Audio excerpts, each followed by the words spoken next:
the next legend of the SEA region. Untuk dibilang legend, gua rasa belum sih untuk Alter Ego. Walaupun mereka sempat ngedapetin back-to-back champion untuk di PMSL 2023, itu menurut gua hanya sekedar untuk ngasih pembuktian gitu bahwa Indonesia tidak kehabisan pemain berbakat. Ya mungkin contohnya Rosemary gitu. Datangnya dia ke Alter Ego tuh bener-bener jadi ujung tombak untuk Alter Ego. Dan gak berhenti di Rosemary. Masih ada Alpha juga yang didatangkan oleh Alter Ego untuk mengisi kekosongan atau kekurangan dari Alter Ego. Dan gue rasa PMGC 2023 ini akan menjadi ajang global championship pertama gitu untuk Rosemary dan juga si Alpha. Jadi wajib banget kita nantikan performnya mereka di PMGC 2023. Dan please di notes pastikan tonton Alter Ego sampai akhir. Of course, there are many more teams we haven't mentioned, but these teams will all take part in the 2023 PUBG Mobile Global Championship. So what do you think? Who will be the ultimate winner in this year's PMGC? Will they be from SEA? Well, there's only one way to find out. Greetings, PUBG Mobile players! The long-awaited Frost Festival is about to commence. In the new version 2.9, we'll be introducing battles filled with a frosty atmosphere. Snow Battle is coming to town. Furthermore, you'll also get to experience updates to World of Wonder and Classic Mode. So let's dive right into it.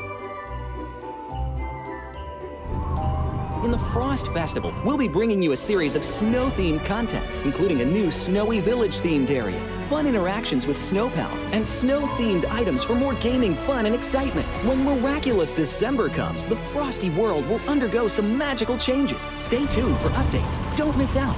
First, let's take a look at the new themed area, Snowy Village. The village covers a wide area of 280 by 150 and has loads of supplies. It's located near Stalber in Erringel, Iceborg in Livik, and Goroka in Vikendi. In addition to the buildings on the ground, the underground area of the Lucky Ice Tower is also worth exploring. Make use of the two-story layout to experience a completely new battle experience. Sound the bell in the Lucky Ice Tower, and you can even summon rewards. Additionally, the village also has a snow rail, which can help you quickly move around and gather supplies. It allows you to navigate flexibly between different areas of the village and also swiftly relocate to advantageous positions during battles for your team to counterattack more effectively.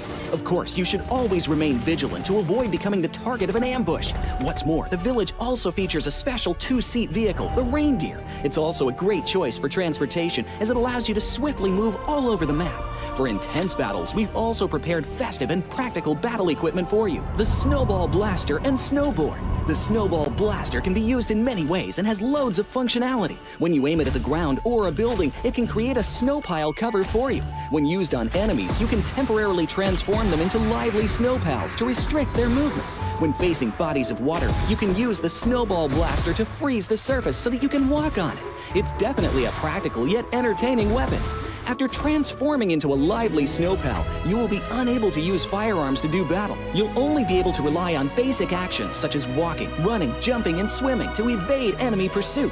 It takes some time before you can revert to your human form. Let's build a snowman together. The snowboard will also bring you a whole new experience. Apart from helping you glide and move on various surfaces, it can also be used with the Snowball Blaster. Explore the many possibilities and use these two items to have all kinds of fun. We've also designed various interactive mechanics, such as searching for snow toddlers, lucky ice, and the snow blast zone.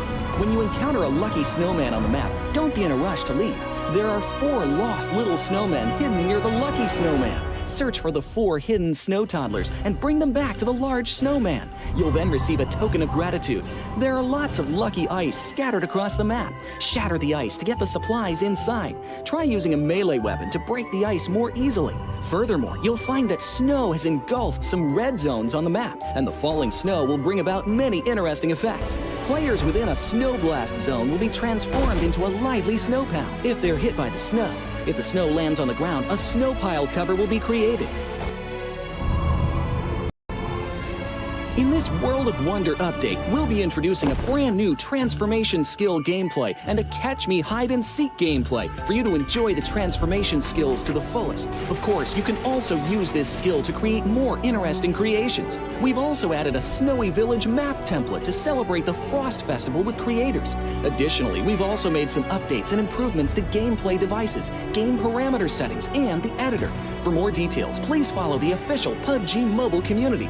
We'll continue introducing the latest WoW content to everyone.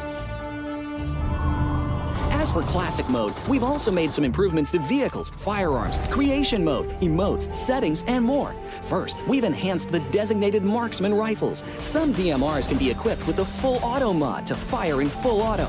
We've also improved the attributes and handling of some vehicles to enhance your driving experience. We've also added a new garage mechanic. From now on, you can choose your dream ride during matches. Meanwhile, we've also added a custom SFX adjustment feature. You can adjust the volume of some sound effects to whatever best suits you. As for creation mode, we'll be introducing some quick view features for watching the victory dance and fireworks displays and the new Frozen Kingdom themed performance in order to provide players with more possibilities for creative content.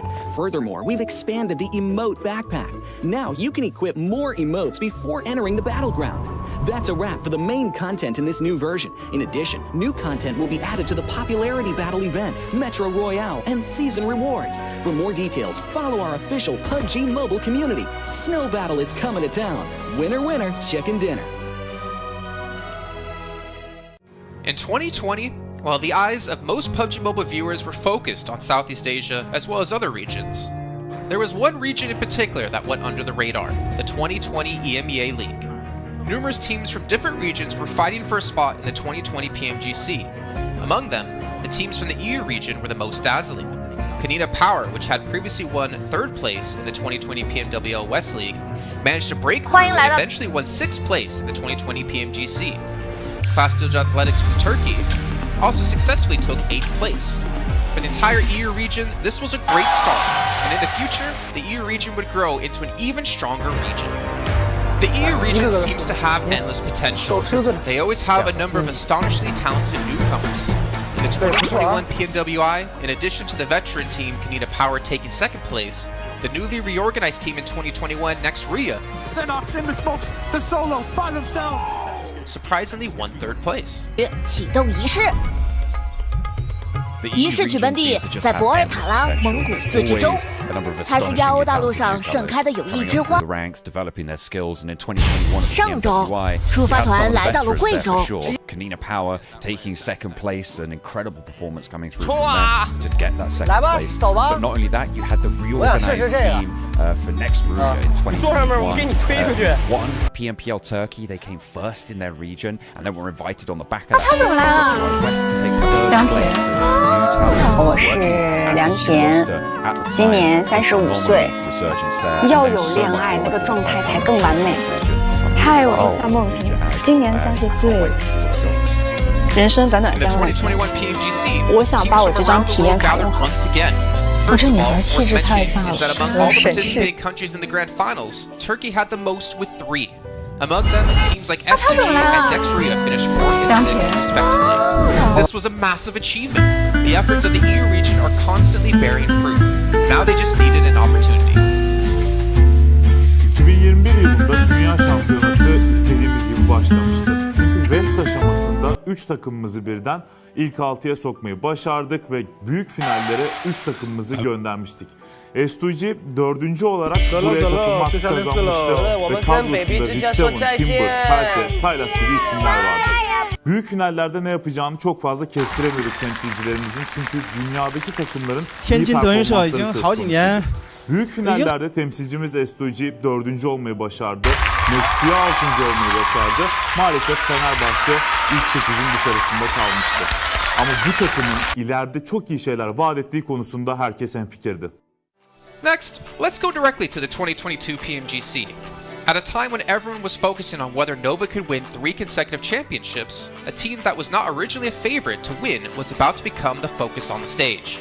S2G performed consistently in the first 2 days of competition, always maintaining a position at the top of the leaderboard. And on the final day, S2G changed its conservative tactical strategy and sought to gain more elimination points in the last few rounds. And in the last round, S2G secured the championship with 15 elimination points. The champion of 2022, it is S2G! They finally broke through and made history for the EU region. 2022 Dünya Şampiyonası bizi büyük zaferler getirdi. Tabii ki Dünya Şampiyonası başlamadan önce bu zaferlerin geleceği konusunda çok bir fikrimiz yoktu. S2G kadrosunda bazı değişiklikler yapmıştı. Takıma yeni katılan oyuncular vardı. Özellikle Reis'le birlikte takımın form seviyesi gerçekten çok yüksekti.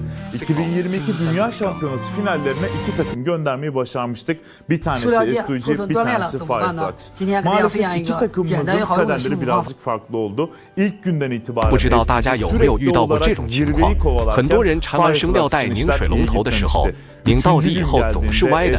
如果不拧到底，又会漏。şampiyonluğu Türkiye'ye getirmeyi başardı. Bu Türkiye 世界之大 e-spor 还真 tarihindeki 是无奇 en 不有， unutulmaz 出门在 başarı. 外忘了带打火机，那 This 是 year, 非常 the 痛苦 EU 的 region has 尤其是一些热爱户外野餐的人群。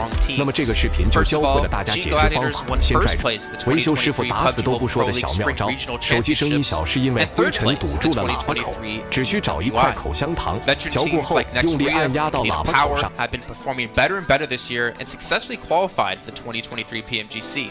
Subsequently, hot recent teams like Mad Bulls, BRA Esports, Major Pride, Elise Esports, Demorte, among others from EU, have also successfully gotten a spot in PMGC. They all look forward to continuing the success of the EU region in 2023. There are many questions surrounding PMGC. Will S2G successfully defend their championship? Will another EU team lift the trophy? Could it even be a team unexpected to win it all? Let's witness it together in Turkey.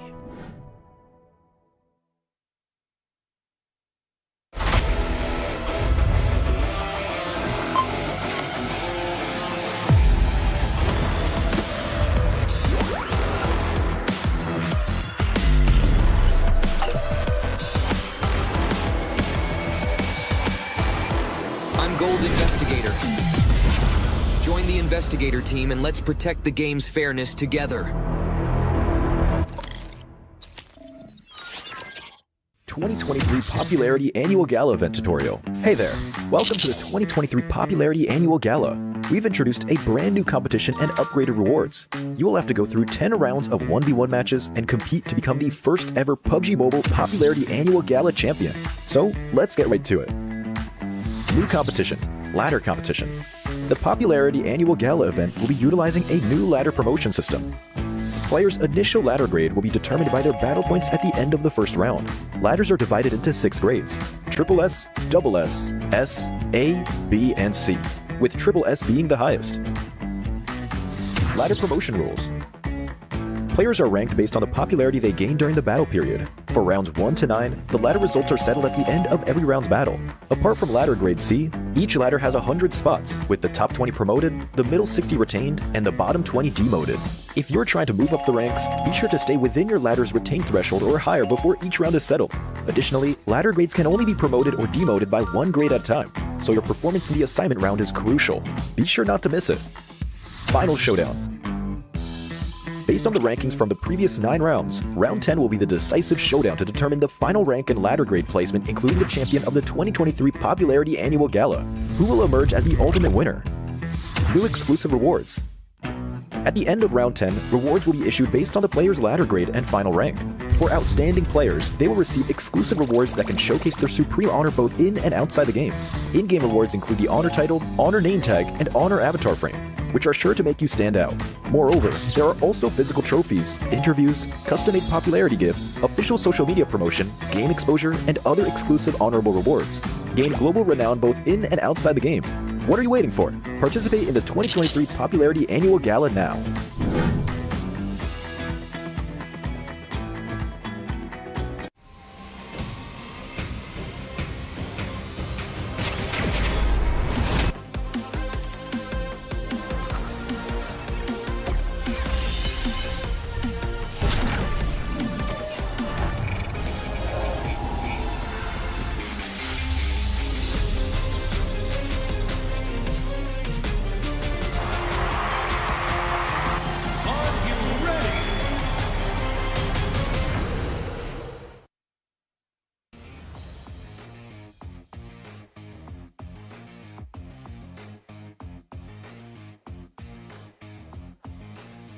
Welcome back to the PMGC 2023, and this is going to be the last chance stage here. And I'm live in Malaysia, Battle Arena PJ, with me none other than Potato coming out from Alter Ego. Now starting off our questions and brief interview for the day. Now, for Alter Ego, you guys were PMSL champions back-to-back for 2 seasons, but it feels like there's a lot of challenges for you in the PMGC League stage. What was the biggest difference if you compare during the PMSL and even the PMGC now? Oke, jadi buat Alter Ego sendiri, kalian itu back-to-back champion di PMSL dan sekarang kamu berada di survival stage PMGC. Jadi apakah perbedaan di antara PMSL dan PMGC itu sendiri? Oke, kalau perbedaannya menurut kita sih dari segi adaptif di tim-tim global ini ya. Karena dari segi adaptif atau adaptasi mereka sangat-sangat kuat lah. Jadi mereka nggak ada patokan mau gameplay gimana, jadi mereka menyesuaikan dari segi gameplay. Okay, if you ask me the difference between PMSL and PMGC, most of the team at this PMGC, they know how to adapt with the situation. They don't have like one specific play style or they want to play passive or aggressive. No, they're not doing that. They just adapt with the situation and improvise from there. So I guess that's the biggest challenge for them as well then. And now, based on yesterday's matches, are there any adjustments? Since today is your last day playing as well, you have to wait for tomorrow. Will there be any adjustment for your team to make it for the next stage and get a better result? Oke, jadi buat hari ini adalah hari terakhir buat Alter Ego sendiri.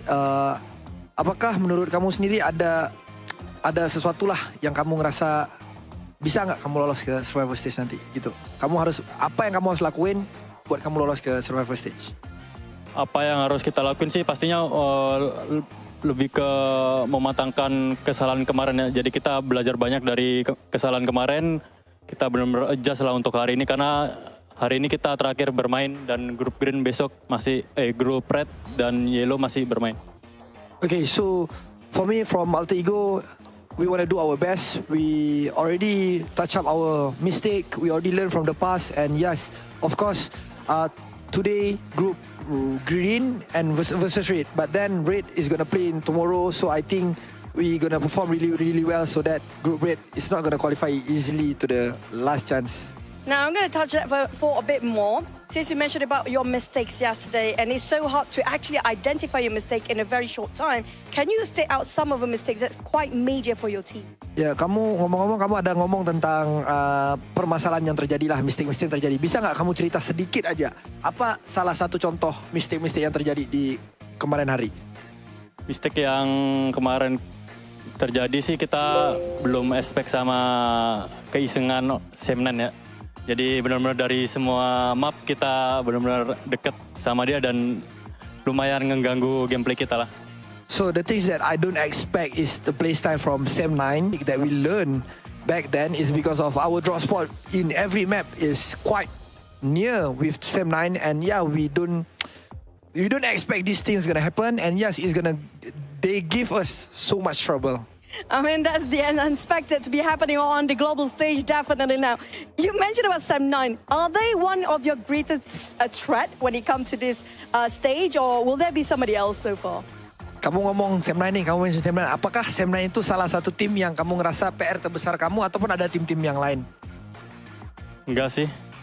Karena emang kemarin iseng aja, kita nggak expect dia bakalan main se-iseng itu. Oke. So basically, it's not really Sem9 is our biggest threat, but then we just don't expect they're gonna play like that. Okay, we might have more surprises for today, by the way. With tight points among the teams, and you still have a great chance to make it to the last chance stage. What's your focus to improve your rankings since today is your last day? And what do you think is the most important outcome for today's games? Oke, jadi kalau kita lihat dari point system, poin kalian itu tidaklah terlalu jauh untuk kamu lolos ke ke last chance. Jadi, apakah fokus terbesar yang kamu mau fokusin hari ini supaya kamu bisa lolos ke last chance? Kita lebih ngemaksimalin tiap game sih. Jadi, kalau tiap game kita mendapatkan hasil yang bagus, poin juga bakalan ikutan bagus juga. Jadi, kita fokus game per game.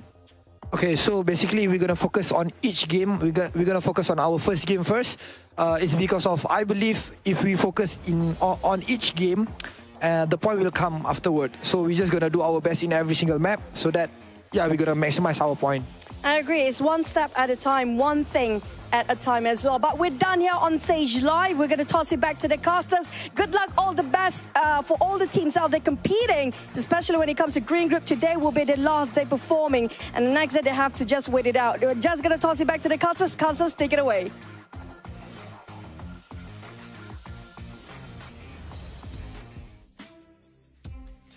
Well, as you heard there, Potato, Alter Ego, and all the teams from Group Green, this is your last chance, your last 6 matches to get as many points as possible and potentially keep yourself in the safe zone. I'm Jason Kappa, and we got Maxman and Kalaris here on the desk to break down everything happening, obviously, yesterday and what's to come up today. And honestly, Max, well, no, I'm not going to go to you, Max. I'm going to go to Kalaris first. Alter Ego had a rough day, to say the least. Yes, they did, and I VOD reviewed them quite extensively. So obviously we heard in the interview there that, you know, Sem9 was one of their downfalls. Luckily for them, they're not playing today. However, I think that is not the issue for them. Yesterday, the issue for them in 4 games out of the 6 was unnecessary risks. You think back to the Sandhawk, you get caught in the water, BTR takes you down, you're done. You think, and the other water scenario on Erangel as well, that was not required whatsoever. The first game on Erangel, where they're coming late to the circle, they're trying to go for a central spot. You're too late. Try and play edge instead. Again, another unnecessary risk. And then finally, Sem9 on Erangel being able to take them out when they're trying to find cars, right? So all of these unnecessary risks that they're taking could be easily mitigated if they're just playing a bit more mature PUBG Mobile and trying to play a bit more of a controlled style. Well, there you go. Before we can hop into some more analysis here, Max, I know you're just ready to talk. Got to remind you guys at home about the Infinix GT10 Pro official smartphone here at PMGC 2023. And while you're on your new lovely device, make sure you check out TikTok with the tag PMGC 2023 to find out some stuff behind the scenes, hopefully some interviews, hopefully anything for you guys to watch. And of course, if we do post about the event, make sure you use the hashtag as well. But Max, as you heard Kalaris break down Alter Ego, there's another team out there we really have to focus our attention on, a team who had a special invite into the group stage. It's G Gladiators. I don't know. I don't know if I want to talk about them. I'm making you talk about them. I don't know if I want to talk about them. I mean, Gladiators, we expect more, right? I still believe in the Gladiators cheese. They're going to cheese until the very end here, Jason. They're going to maybe qualify to the survival stage, to the last chance, should I say, with just a few points. But I want to look onto other teams possibly, because we got also a big shift of groups, right? And one of the few teams that's been added to the mix today that I'm especially excited to see play is going to be Nigma Galaxy. They played exceptionally well back in their Group Red, and especially with Coops, he was the second top fragger of his group. One of the best pickups, I would say, in the entire year of PUBG Mobile Esport, right? With how they are able to take these fights now, how aggressive they are.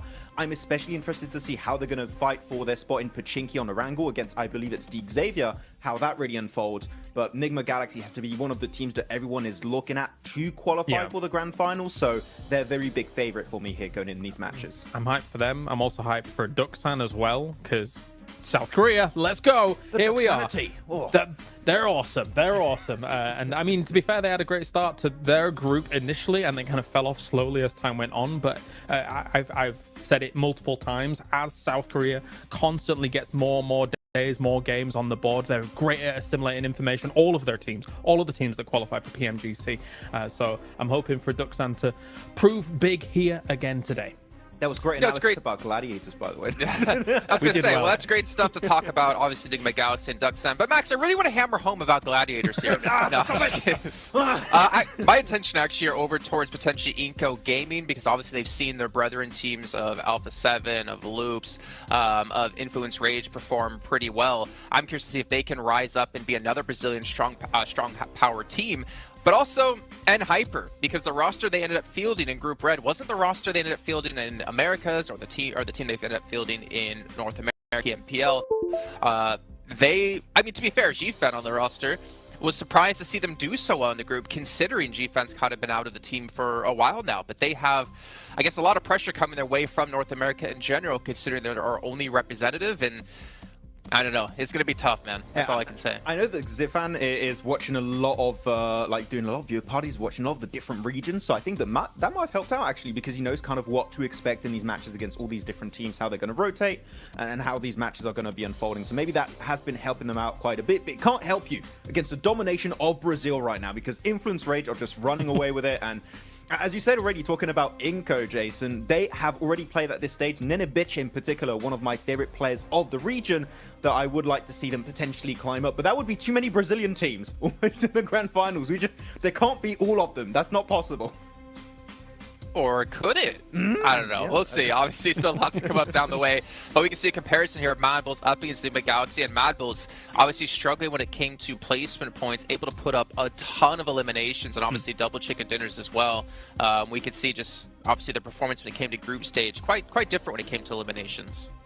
For me, Enigma Galaxy, I do feel like they were the one surprise for me, especially out of Group Red, to not advance through to the grand final straight away. I mean, they just fell short of Morph by a few points here and there because Enigma Galaxy had a great start, and we know this team as a very formidable roster. I mean, I think a lot of people put a lot of stock in if Coops is gone, then if he's eliminated early, then maybe they don't have much legs to stand on, but I don't necessarily hugely agree with that. Of course, he is a force to be reckoned with, right? And somebody that is going to be sitting very strongly with him, as you can see here with the 43 eliminations. But this team still is able to play a macro game, even if Coops is gone. It's just that he is quite the powerhouse to speak of.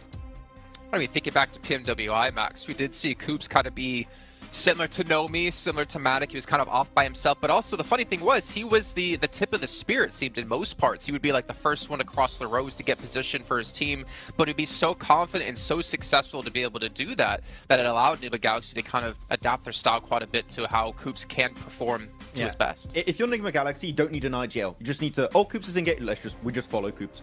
Enable him. No, just enable Coops exactly to kind of take these fights, because clearly, as you said, he is the spearhead of these scenarios. He is the one that is leading the charge for this fight. And a lot of the time it's very successful when it works out that way. And the rest of the team, sure, they can frag out. We know Lord, we know Freak, we know how Rauf can also pop off in these matches, but clearly it's just the setup around Coops. If he gets knocked, pick him up. You want to keep him alive as much as possible, which is what I wanted to see almost from Quest with Al-Hajir, but it's just not been the case. Al-Hajir's been going out early, so it goes to show how important it is to keep a star player like Coops alive until the very end, because it increases your odds of winning those matches pretty significantly. So yeah, I hope that it's going to work out for them, though.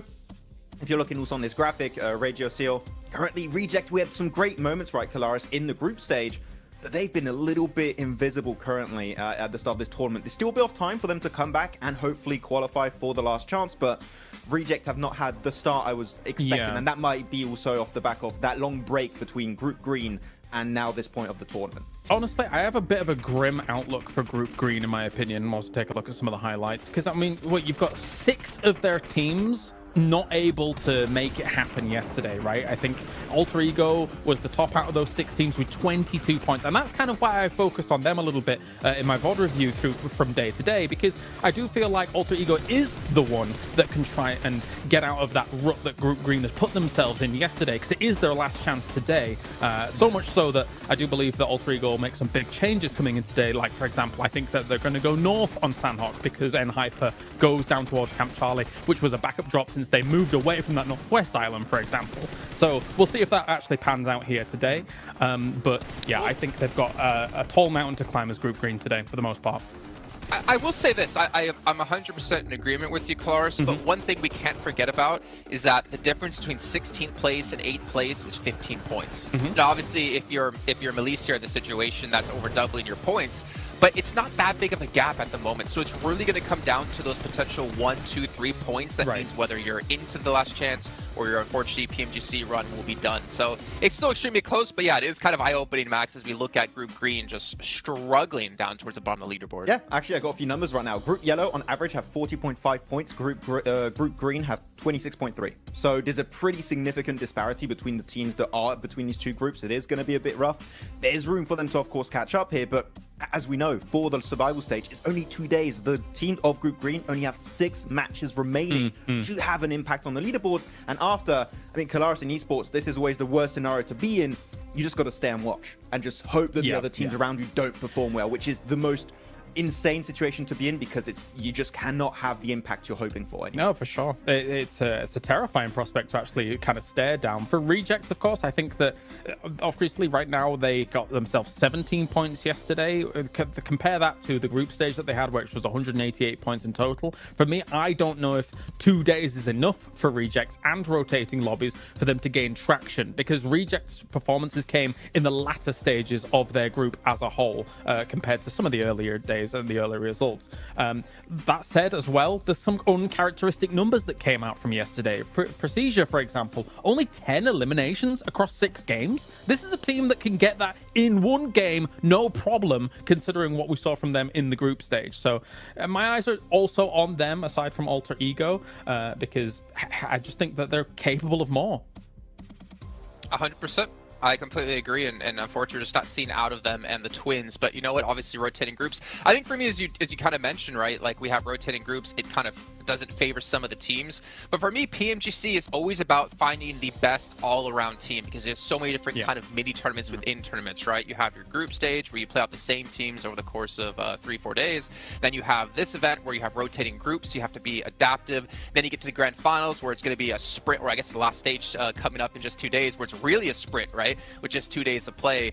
You got to be good all around, and we're going to find the team to be just that, hopefully, very, very soon.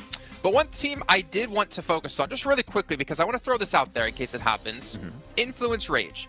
You're so far in the lead, there should be no chance you're ever going to fall into the bottom 8. Do you start to hot drop on some teams' potential, start to kind of put yourself in rotational paths of some of the teams, well, obviously not them because not playing here, maybe Mad Bulls is a better case in the situation, to punish teams and prevent them from potentially qualifying? Because Influence Rage will come tomorrow, Mad Bulls is today. We always theorize this, and it pretty much never happens, right? But I want to see it! You want to see it, okay, but are the teams going to take that risk? I'm not quite sure. You could do it if you want at the second half of the day. I think now is a bit early to do that. You're safe. You're not 100% safe, so just... Mad Bulls? You don't... I mean, for Influence Rage, I would just say, just play the half of the day, just chill, normal. Then if you want, and see how it happens. I think the earlier you do it, the more responsive teams are going to be to that, and they're going to adapt around you, potentially hot dropping them, right? So if you Influence Rage, Mad Bulls, BTR, maybe you want to take a bit more time before going for a play like that. I don't know who you'd want to pick out. Maybe Rejects, maybe also Gladiators right now could be a team to take down. I don't know. Could be. I have a thought. I do think Mad Bulls is relatively safe. I mean, considering that I think that the performance will continue here throughout the day. I think if you were going to target anybody based on these two groups alone, I wouldn't even mind looking towards Procedure for on Erangel. If you think about their potential rotational paths from something like Yasnaya going up against kind of Rozhok, sometimes those can potentially clash from time to time, and Erangel is the most, as we all do our little things. Please sir, I want to be next. You know, I think that could be a target. If they were going to do something, I don't know whether they will though. I'd even go on Alter Ego, to be honest. I think that would be a good team to take down. Maybe. They could be a threat. I mean, that's a good point. If you prevent people from hot dropping you when we get into the last chance stage, then it means your position's going to be a lot cleaner. You're limited in games. You have a better chance of qualifying through. But let's see what's going to break down as we're heading to our first match of the day with Sandhawk. Going to throw it over to our commentators of Jackie and Blink to take it away. Thank you, Jason. Oh, it's exciting already because I kind of like the way you can see we're all there in anticipation. It was cool. I like the way you kind of had, you know, we're in school blank. We want to get our opinions. Oh, in. yeah. Because even me and you were speculating, we're theory crafting. It's sick, man. This week's going to be so damn good. Like, the quality of games yesterday was great. If that carries on, I'm living for it, Blank. Yeah, I mean, we were having a little chat behind the scenes there. I mean, to be honest with you, there's a lot to talk about here. You know, you have some of these groups here that are now playing their last day. It's Group Green. This is their final day today before we head in towards tomorrow. Everyone gets 2 days of play between both the survival stage and that last chance. And some of the players, some of the teams in Group Green are in real danger right now. It's a stressful experience. You do Alliance, they look happy, they look ready to go, they look very, very excited to get things on the road here. They had a pretty good upwards trend over in their group. Didn't start off so strong, but ended it quite significantly well. Obviously not getting in towards that direct invite stage, but yeah, for Group Green, things do get a little tough here. And you know, we were chatting about, like, you know, there's really only a couple of teams from Group Green that we actually thought were fairly decent towards the end of it, and it kind of felt like the group of death. But the more we look into it, the more we see there's actually some very, very good teams in some of these other groups that definitely deserve more praise. Absolutely. I think that's sort of the speculation that we had when we came to this agreement, you know, like looking back on it, in retrospect about the rose-tinted goggles or green-tinted goggles, really, the upper echelons of that group were absolute masterclass, right? Even Reject Tokyo couldn't be lumped in with that, with how well they were playing over that week. But since coming into this, well, hang on a minute, hold that thought. It seems that hot drops are happening, Blank. What's going on here? Straight into the action. Is that Mad Balls under pressure already? It is Inco versus Mad Balls here. And we saw this versus Mad Balls in the very first day of their group versus Falcons. They lost their hot drop, but they're used to it now. They're expecting something to go off. They've already found one knock off the bat here. Let's see if they can find any more, Jackie. How far can they go with this then? Fleek getting the reload off instantly, trying to assess the situation. Now, Mad Balls always feel like they were hit with pressure on Sanhok. Even back in regulation of Group Green, they were being tested for control. Inco are the ones that are starting to show up here, though. Early damage done. Fleek down by the DBS. Another knock coming in, Blank. Bit of a trade, but now we're seeing them both be severed. Lots of damage across either squad now. It was one apiece, but Inco were able to get that res off there. Vitali will finish off Fleek in the meantime. Zerich desperately trying to hold his own. Becker trying to head down the stairs. Nice little peek out coming through from Inco. Only one Mad Bull left remaining, but it's Tulika. He was having a fantastic day yesterday. Not about to let this game slip out of his hands, but he's only got one teammate left to bring up, but a huge amount of damage onto Squash. Last player alive, Tulika. Can he clutch this out? Oh, is it going to be burned clutch like a used car salesman? Drop down for Squash, seeing if he can clear his way through as the bullets come flying. Tulika calls for the backup of his teammates, rotating further over so he's got room to try and pick him up later if possible. Doesn't peek off the back of the bait of the movement either, so Squash still holding. Frozen expires, and it's all on Tulika for good. No chance of getting his teammates back, so worst case scenario has happened here. Even if either one of these solos get away and give up the final elim, you have crippled yourself coming into the opening game today. And this is it, Blank. They've got to roll with the punches now. Yeah, Nima Galaxy also having a little peek in here with Ralph off in the distance alongside of his teammate. So this fight is not going to go well either way for both squads right now. Tulika is on the broadside, will be spotted almost immediately. This shotgun that Squash has found himself alongside with the SK-12 that he's currently holding on to, it is just stressful to deal with now for Tulika indeed. Shot will be enough to take him down unless he's at distance, but for the Mad Balls, this is still sort of an important fight to win out on, right? You do not want to be losing your spot in Ruins. You don't want people to be feeling like you're an easy prey come towards that direct invite towards the PMGC, that global championship. So for anyone watching, all the other teams are already qualified. You know, Mad Balls having to put on a bit of a performance here, a bit of a display. Goodbye.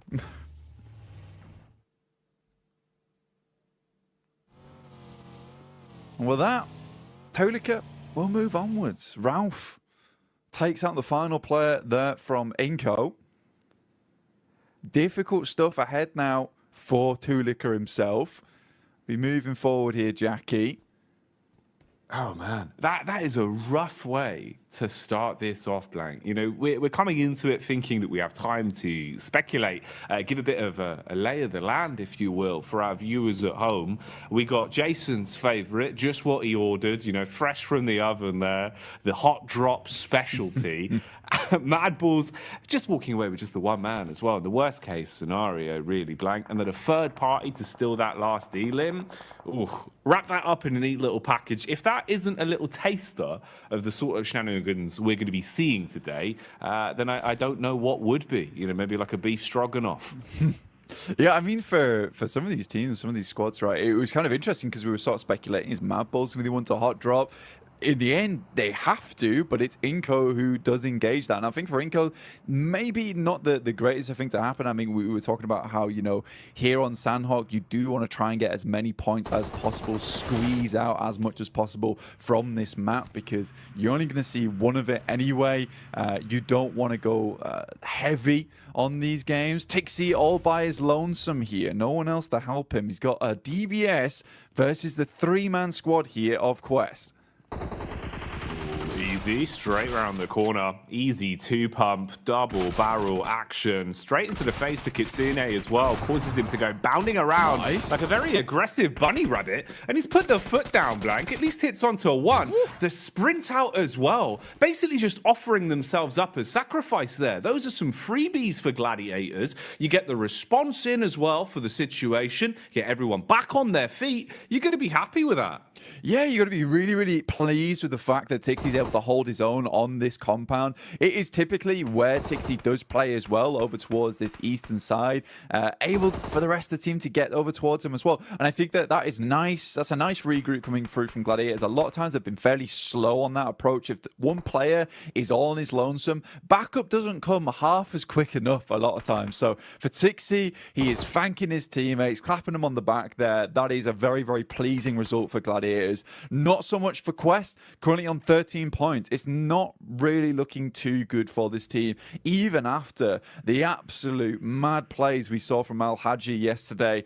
I don't know how much further Quest is going to be able to get into this tournament, but I think next year is going to be a really good year for Al Haji, no matter what team he's on. I think they've done well, at least in kind of winning the hearts of the fans a little bit as well, with the time we've seen from them on camera, the way they've come across in their interviews, and the resilience we saw, at least in regulation, back in Group Green, right? You know, for them to actually fight through and even still be in the tournament in a position where we can still be talking about them right now, Blank, at least for me, was impressive. It just felt like there was a little bit of room for them to get another step forward. It's a shame how some of the games have gone for Quest, especially yesterday.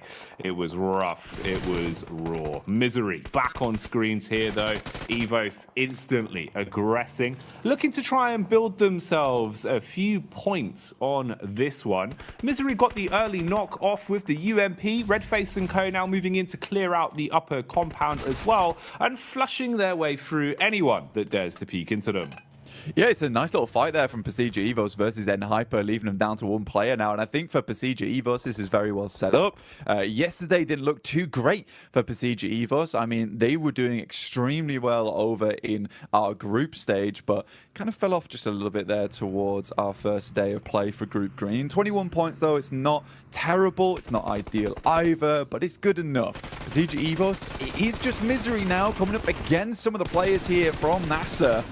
Xenox will open things up. What more can he get done?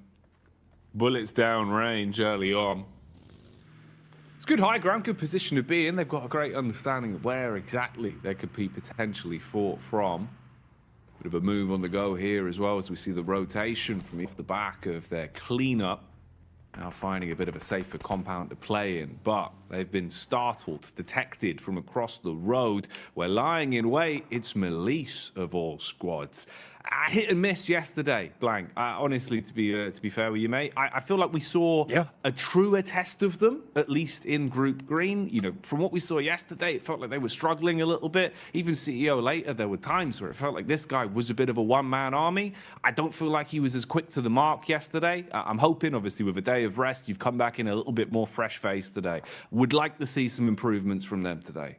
Yeah, I mean, for the Turkish squad, it's just a little bit difficult for them at the moment. I mean, they've been making a lot of right moves. And I think for an edge team that likes to kind of read into opponents' movements around the map and cut the legs out from underneath them, they did a good job of it in terms of theory, right? In theory, where they were playing, it was all fantastic. Then they were going down to these engagements. They weren't always able to win it out very cleanly with a four-man squad going onwards and just clearing from there. And they ended up just losing games very early on. And this kind of the risk with playing edge a lot of times whilst you're holding out and guarding those edge sides is that if you get into an engagement there, you lose it, right? There's not much chance of getting very much further into the game. For other teams that like to leapfrog from edge and then send towards a kind of a middling position between the center of the circle and the outer side of it, you have much more chance to get further into the game and maybe pick yourself some pretty consistent placement points off the back of it. And we had a really good conversation as well yesterday,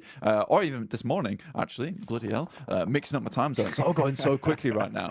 Where we were talking about, you know, look, some of these teams yesterday just came out absolutely swinging. And I think in this format, you have to. Whereas other teams sort of got in their own heads a bit. Yeah, that was one of the big focal points we were kind of sort of umming and ahhing over about how different of, let's say, a team like Influence Rage, who came out just playing their style, just absolutely giving it, right? Any opportunity they had to just swing on a fight, play confidently, going into an engagement basically thinking, you know, we've already won this. They're just thinking about the points being in their pocket. You're going to have so much more of a better time of it than going into it giving so much respect to teams, overthinking these situations. And we've seen that change. A lot of our squads from Group Green, it feels like their play styles have kind of flip-flopped more so than anything compared to what we were seeing during that regular point. This is an interesting one, actually kind of ties into that. You can see here, Reject Tokyo at least getting a bit more confidence to fight and contest for center control. A little bit lucky there in terms of the draw of the circle, but it works out. You've got a compound, you're in a good spot, and they're going to be pleased with this, mate. They'll be chuffed with that blank, because when they had center control, when they felt comfortable early in a compound, this is where we saw some of the better games from Reject, because honestly, they're great on defense, good comms. It just felt like getting there was rough for them. They've been playing a lot of edge, and it hadn't been working out too well. I'd hope that would be a positive change.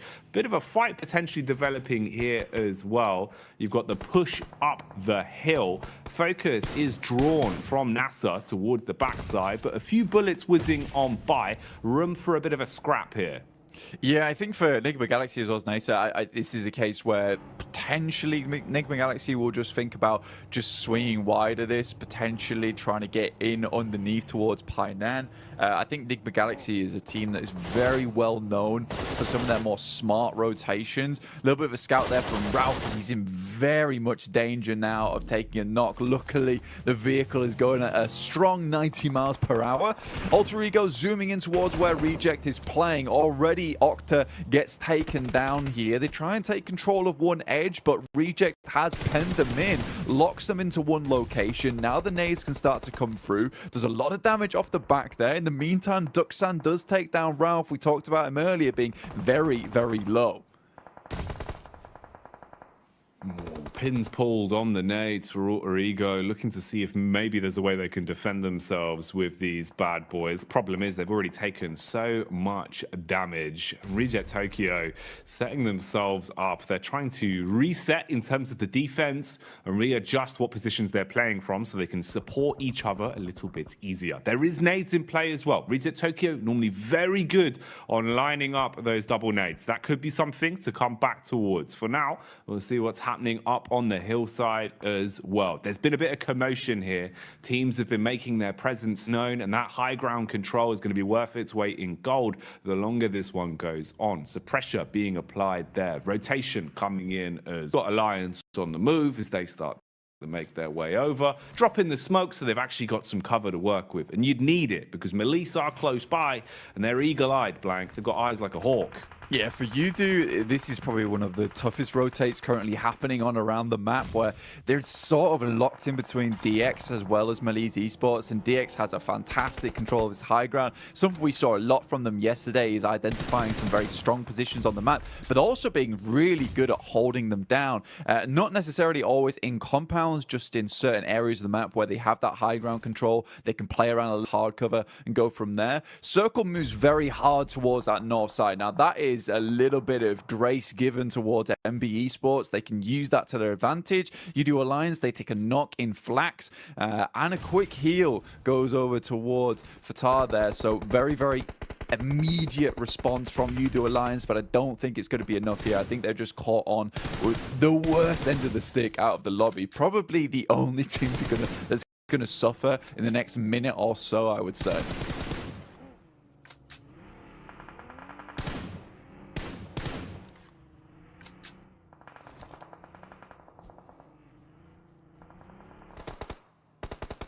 Melisse Esports on this side of the map. Now, Kissu does go down. Poser has a nade in hand. We'll send it over towards Nisa, but Melisse Esports, again, just crumbling a lot during these days. Again, Nisa, 5 eliminations found so far. Really, really good stuff from them. I think this is interesting because it is a lot of these squads that we see a fair few times that just come into these games swinging. They tend to do well, and I would say that this is a very, very good and promising mark of the game going forward here, Jackie.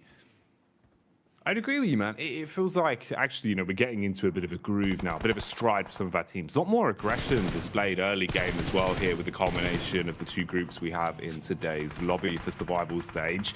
Now, they were being pulled and pushed in multiple directions here. It felt like they weren't quite sure which fight they wanted to set their gaze on, but now they've been thrust into one. They have to try and survive, taking a ton of damage up against Evos. Good lay of the land from Link as well. Knows to look towards the distance, can see just over the ridge side where his next opponent is coming from. They've got an understanding of where exactly he's playing towards, but with the bullets connecting, they're going to start to farm up these elims. Malice, meanwhile, are crashing down as well. This is Judo Alliance still trying to push over that hill. They've been doing this for quite some time, Blank, and maybe it's going to start to work out. Nice connection onto Levites. He's dropped and finished off for good, and they're still pushing in.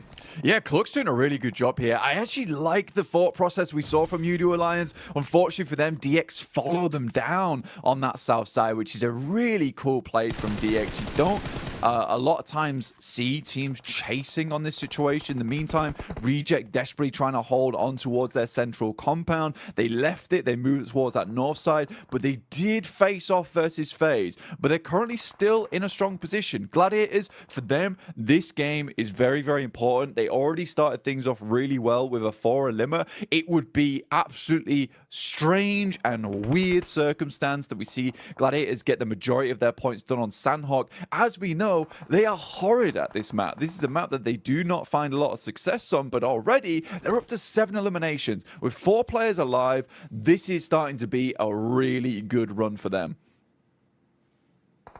There's an itch in the back of my brain just reminding me of one of the Sandhawk games we saw from Gladiators quite some time ago, Blank.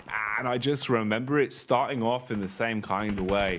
When the pressure's on Gladiators, when it feels like, the story's not going to happen, the crazy comeback towards the end is never going to be there. It feels like finally that Cinderella story won't be written. Something like this happens. We've seen it before on Sandhawk. I don't know what causes them to play like this sometimes, but they've certainly had their breakfast this morning, and they're coming out with some fibrous maneuvers, looking very solid in the moves they're making. 7 elims to the name, Blank. How much longevity have they got on this one? We'll keep our eyes on it because Gladiators need a good game, and the individuals are playing to prove that. Yeah, they desperately do. Right now, facing off versus Duxan, not an easy team to go up against. MB Esports, they lose Fistboy on a knock. That's to DX, who are doing a really good job over on this eastern side, just clearing their way through. Up to 3 eliminations now. Alter Ego also chiming in. Bit of a better rotate from them over towards this south side, able to take over that compound that Reject were holding on to. I think a lot of that comes off the back of the fact that Gladiator was able to get some really good pop shots between the windows, knock some of the players from Reject. Very much slow them down, bog them down. More nades sailing in from Gladiators, taking out the remainder now of Duxan. FaZe spots out some of the players from Gladiators, will take some pot shots towards them, over towards that western side. Chow gives his life for the rest of the team, but it's just Paragin now. With Lamborghini down, he is able to get in, but this is more of a survival game for them. Great circle here for the Gladiators. The last minute men, as usual, very much feels like back towards my university days, where the deadline's looming and then suddenly I'm in the library for 24 hours. That's how it always goes with Gladiators, man. I sympathize with a lot, Blank. I'm the same. Unless the deadline's there, it's not getting done. And that's the way they play. And honestly, it's working wonders for them right now. Again, with every time we're looking over to them, they're starting to build up more elims. And like you're saying, zone-wise as well, they're in a good position to make a play off this. The one awkward encounter in the dead center as well is Reject Tokyo, now basically being the Reject duo, with all of FaZe in full force around them as well. So not really what you want to be. A bit of flat sharing going on, and that's illegal. It's called subletting, Blank. FaZe are going to call DX as well, finding a way to peek through the windows. An assault onto Paragin. That's an unlucky knock. Yeah, I think right now, even though he's able to get Lamborghini up, it was kind of for nothing. This little high ground the Gladiators currently have control of was so fortuitous that they got the circle on this side. Coming off that high ground is very difficult, so they're trying to milk it for as much as they can here, stay on this top side. But it's MB Esports coming in to try and challenge us for now. Gladiators need to be ready for this one. Kitsune luckily is in position as the DBS, only able to find one though, and that's not quite enough. The rest of the team instantly needs to improvise off the back of it. this. Sek and Mondo are down, so it's a decent start. The nades start pouring in, and it's a nice nade on the backside towards Fistboy. Just a Kaze left remaining, and Gladiators quickly clean them up there. Up to 12 eliminations now, Jackie. A fantastic start. Tixie's flying through the air. Matic is on the support. Oh, mate.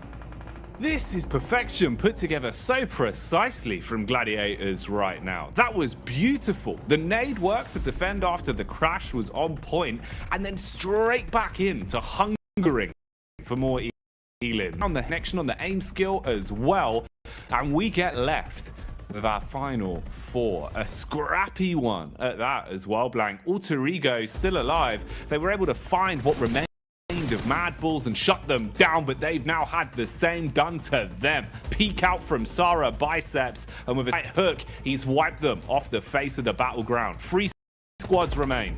Gladiators currently on the outside edge right now. It's FaZe with a very strong position. Alter Ego still need to work their way in as well, but they went out earlier on. Reject holding on. It's a good little game for them, but for the Gladiators, more points would be absolutely gorgeous for them here. If they could win out this game, they'll send themselves tumbling towards that top side of the lobby after just one match. So 20 points. Realistically, if they can get themselves 25 after this, they'll be very, very safe. It'll give them a buffer. They still will need to put in the work after the rest of the day, but they'll be in so much better stead. And taking that pressure off yourself this early on in the day is so, so nice. Taking the pressure off themselves and applying Jack Tokyo. Problem is, though, it's not going to turn them into diamonds. It seems like they will instead just buckle under the pressure. Bit of a peek out here from FaZe, though, as Gladiators encroach further on the compound, closing in on them, using their utility to try and blow Lufa out of the equation. Nade after nade barreling through. Swing from FaZe on the stairway as well. And that connects. Sameku left black and blue, down on his last legs now as they first onto him. Gladiators with only a duo remaining, Blank. I think regardless of what happens, it is fairly pleased with this result, right? Meku was always left behind to try and help the rest of the team get further up. Now it's Matic in a 1v3 scenario. It's going to be very difficult for him to pull this type of thing off. Goes for the pre-fire as the circle starts to push all these players in. Has an idea of where they're swinging. This rock is really nice to play around, but on Zen, he's on the prowl, and it will be found by the rest of the team. Mormon finishes off Matic. Regardless, FaZe picks himself a nice win from a very easy rotate on that north side, but for Gladiators, that could have been a lot more for them. Either way, I think it was around about 15 eliminations they finished that game with the 6 points on top of it. 21 points is just a very, very nice start for them. And you know what? Jason might have been right to bring them up at the start of the day. It's crazy, isn't it? You know, we sit there, Jason brings out all his storylines that you think are never going to happen. And I think we hit the mark for 3 out of 3 of Jason predictions all in one game. So he's doing well today, Blank. He's doing well.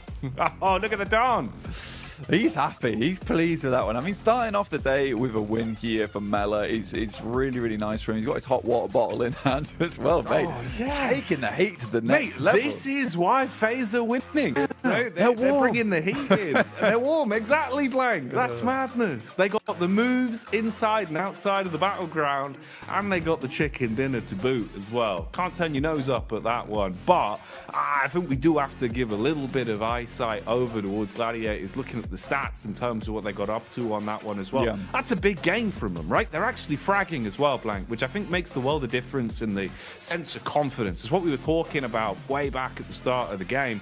At least now, having a high elim game, it should perk you up a little bit. You're not going to feel so somber throughout the rest of the day. Yeah, I mean, the teamwork looked really, really good there from the Gladiators towards the end, and that's what you want to see overall. In the meantime, we're going to send you back over to the other team over on the desk. The desk team, the best team here. Like FaZe could get their victory on the board here, starting things off strong for Group Red. But to be honest, there's a lot of moving parts and a lot of working parts in this one that allowed quite a few other teams to have some decent results. You know, Max, I know you didn't want to talk about him at the start of the day, but I'm going to make you talk about him now.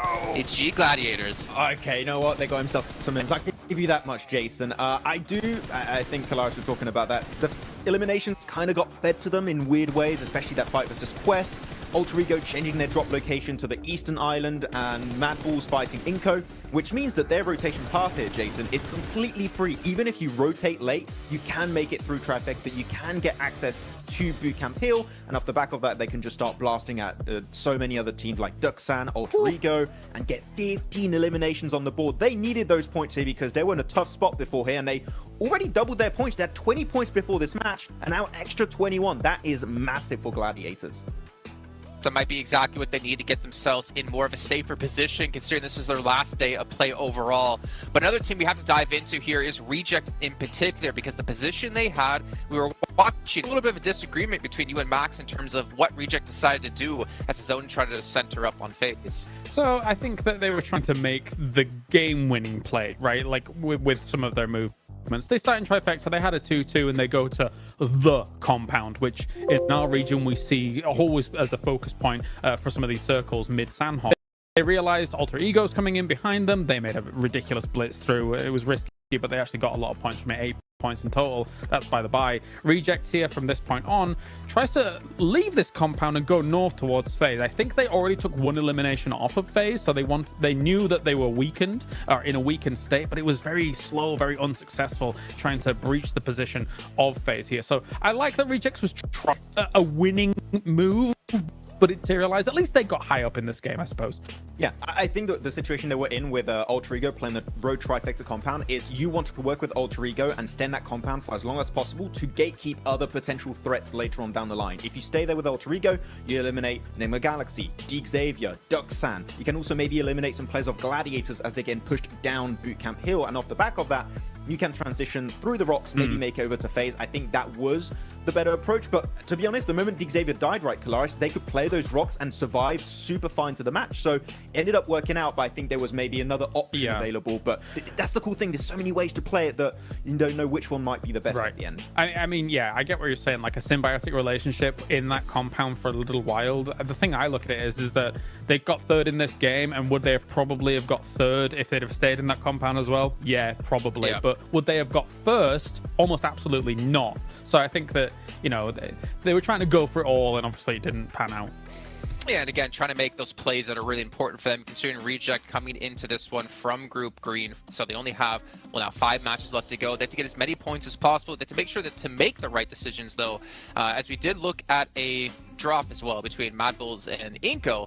And Mad Bulls, a team that it really doesn't matter for them, right? They're pretty much safe into the last chance. For Inko, though, at least them trying to scrape by as many points as possible. I think they got 3 with the eliminations. They're realizing, okay, well, this is not going to work out. Let's try to salvage with something, but they have to maybe look forward now to the next 5 matches. Yeah, don't forget the best part of that fight here, Jason, is just Raouf coming like, sit down.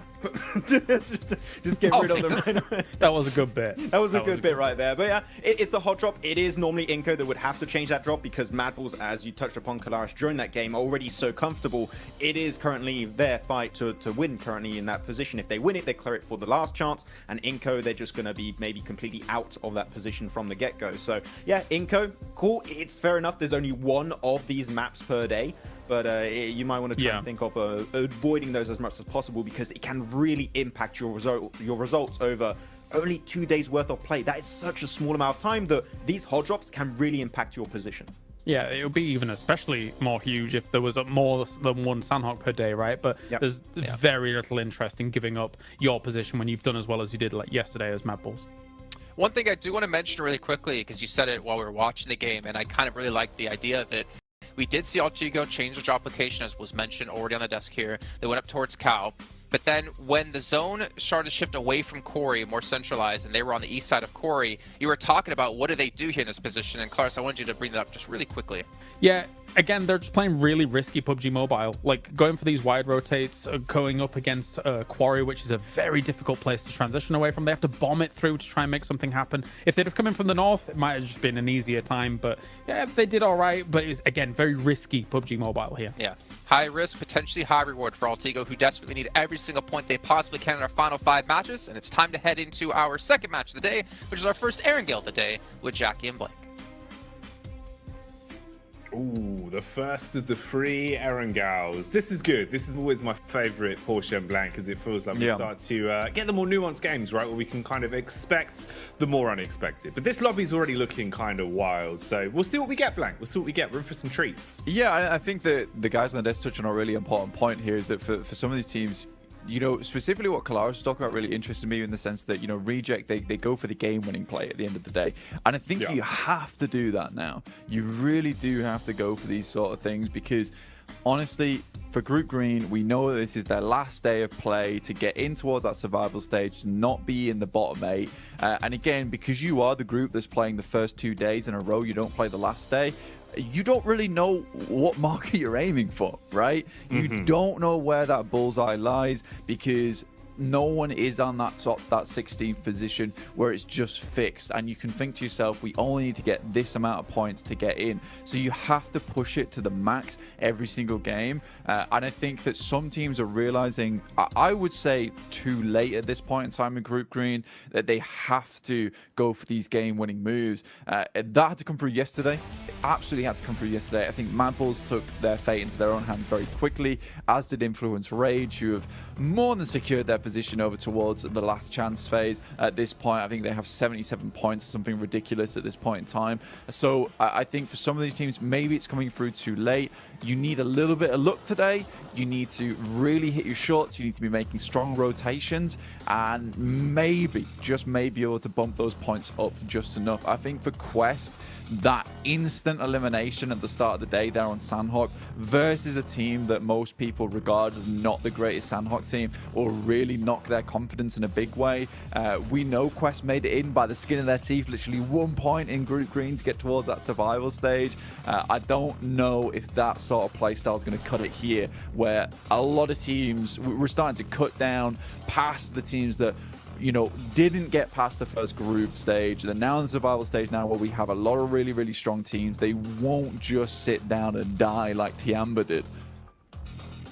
No, it's not going to be anywhere near as easy or as fine of a margin. I think that's the other part as well, is the fact that that was 1 point of difference. I would imagine it's going to be a little bit more of a stark contrast here. Hello, imagine I would have cried. That would have been huge, man. Full John Rambo action to start off the day, but not going to happen. They will try and instigate the fight, though, onto Melise as best as possible, whilst they know they're a little bit fragmented over in Alliance territory. So he's going to go breezing off, and Poser will join the rest of the squad, group up and see what they can get done. But yeah, it is very, I don't know, it's quite a curious way to start off the day, really, in terms of some of the teams that we saw playing well. It was a bit more unexpected for me. After what we saw from Gladiators, I was kind of starting to shift into that, you know, you don't believe in the Gladiators camp. But as soon as it feels like you hit that point on the meter, that's when they bounce back. I think they do it just to, like, spite everyone. They do, man. They really want to kind of like rope you into the idea that it's not going to happen, and then, you know, they make all the fans book their tickets last minute to the finals. That's how that always goes. But we'll see if they can maintain pace, because it was a good game from them. But it's a key point that you hit on as well that I think is quite interesting, in the sense that the best they can do now is try and repeat that as much as possible today, because obviously they've left themselves with no other chances to accumulate points. So if you're leaving it up to another team to decide your fate, that's the rough part. Losing Alva off the back as well. And I think this is something that's happened a few times now coming through from the boys on the squad. And I think that when you look at this, for Alter Ego, you just maybe drop trash around Mansion. Don't go for this 2-2 split between Lipovka as well as Mansion itself. It's not worth it. With the amount of teams that saw you yesterday get trounced by other squads, of course, NBE Sports is going to come down here and start to take some pot shots towards you. Mondo's coming in with the UAS, likely to clean this one up. The best Rosemary can do is send out some smokes, try and hit a couple of shots over with the DP, but I don't know, man. No, this is looking pretty raw. It's like uncooked beef at this point blank. It is not what you want, mate. one by one, just getting finished off a little bit here for Alter Ego. They've had such a rough couple days in terms of their opening drops. And again, you know, it does really feel like everyone's sort of passed the word around that Alter Ego is the easier team to bully on these drops, Blank. And it just keeps happening. Yeah. I mean, you make yourself an easy target and teams will want those points off from you. And you don't make those adjustments, it's not going to go well in future. Maxman, very astutely Max update. Max update, from the Max Mansion itself. You know, Enigma Galaxy usually dropping towards Pachinki. Xavier over in refused to give up Pachinki whatsoever. They kept dropping there every time, even on hot drops. But this time around, they drop over towards Severny. They give it up. This is the first time they've never dropped there. And I think for Xavier, this is actually a really, really important little tidbit to go off the top of, because I like this maneuver. You drop towards Pachinki versus Enigma Galaxy. You know this is a strong team. But right now, you're currently third place, 53 points.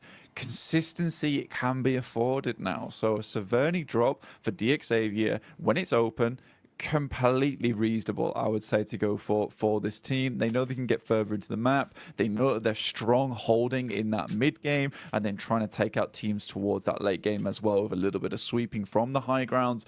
So I think this is a really good move from Xavier, and again kind of feeds into that storyline, as if you made those points happen in that first day, you have a lot of room to switch up tactics, to switch up strategies. You know, if this is a case that Xavier would be on like at 15, 19 points, they might have considered dropping over towards Pachinki and just trying to push it to the limit down there versus Enigma Galaxy, trying to win out on that hot drop and then going out from there, because those 4 eliminations would be very nice. And you can't really fear that fact of, what if we lose the hot drop? You just have to go and think to yourself, we're going to win this hot drop, we're going to move from position and give us some really good rotational paths into the late game.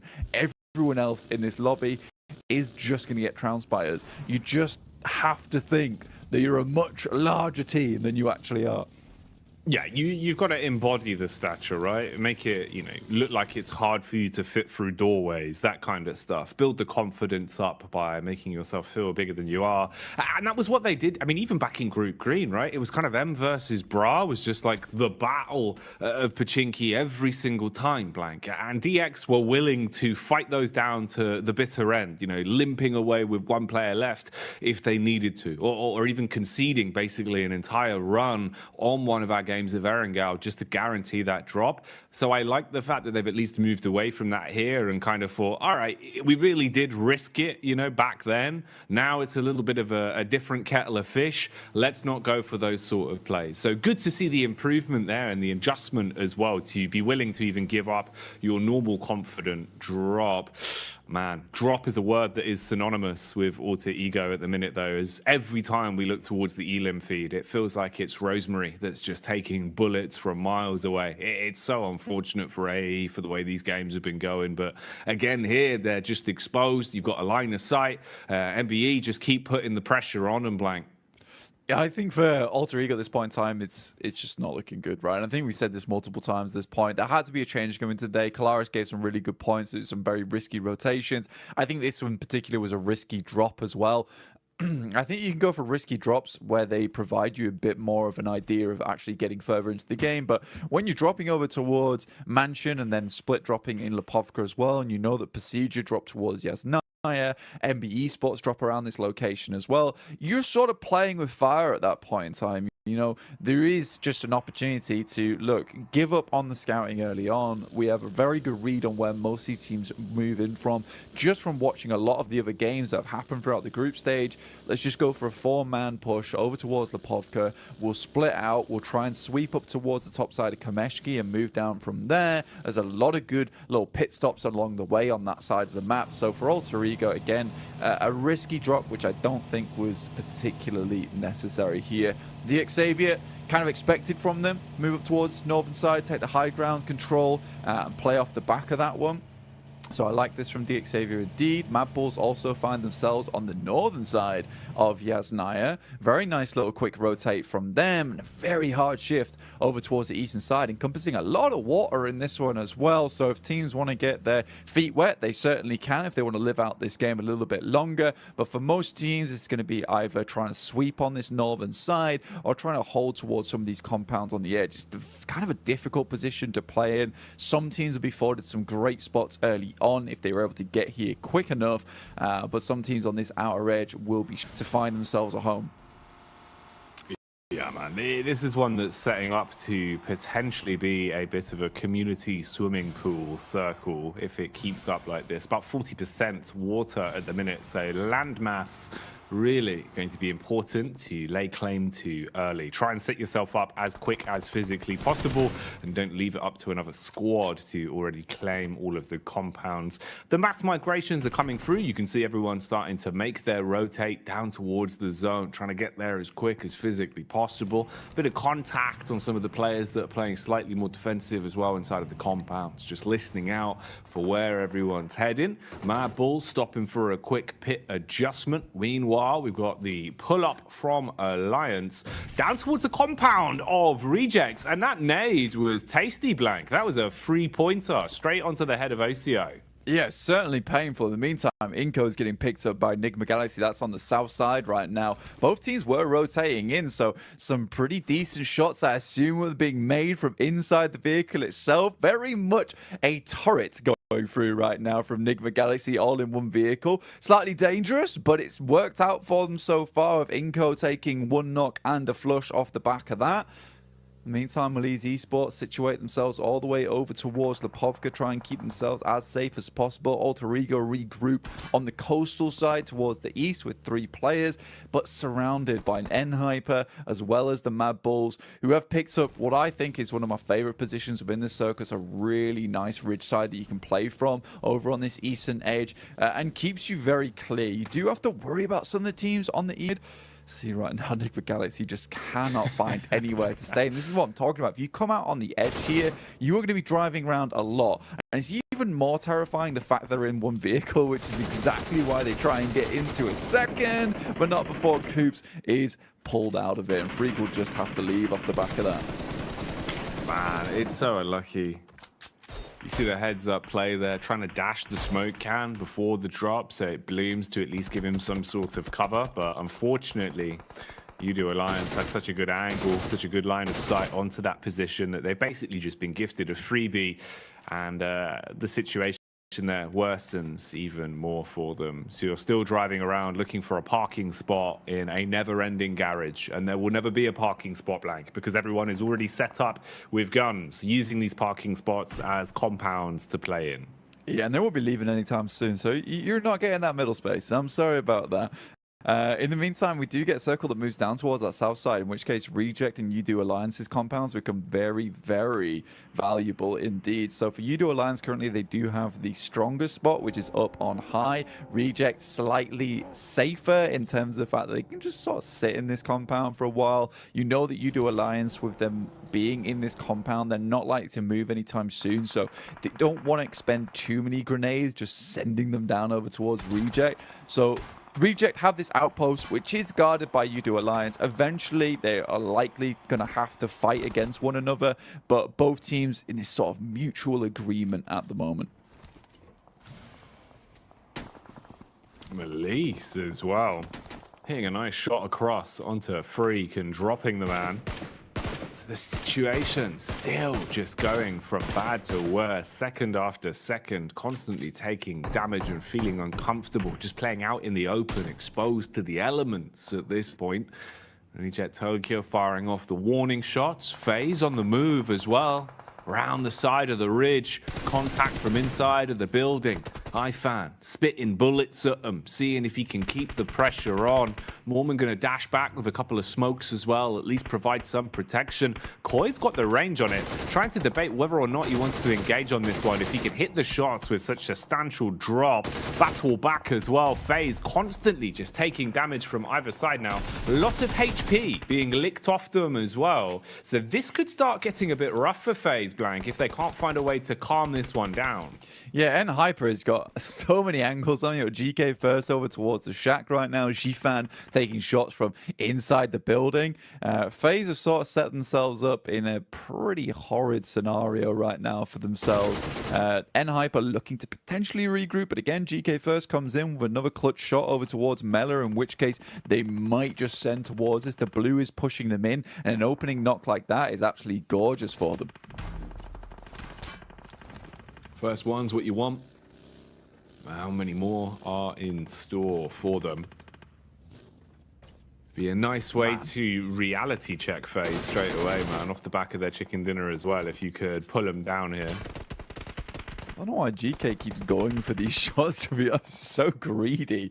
Looking to Mela, you can kind of understand why he's going for it, though. You don't want to let that player live. They are able to finally flush him out, but two players out in the blue right now, and FaZe currently have pretty good shooting angles over towards them. Koi luckily does find another on Mormon. He's so up close and personal, taking a lot of shots. There's not a lot of support coming through. Ventores understands that he too needs to get a move on, and quite quickly with the circle moving in. Very, very quick movements all around the block for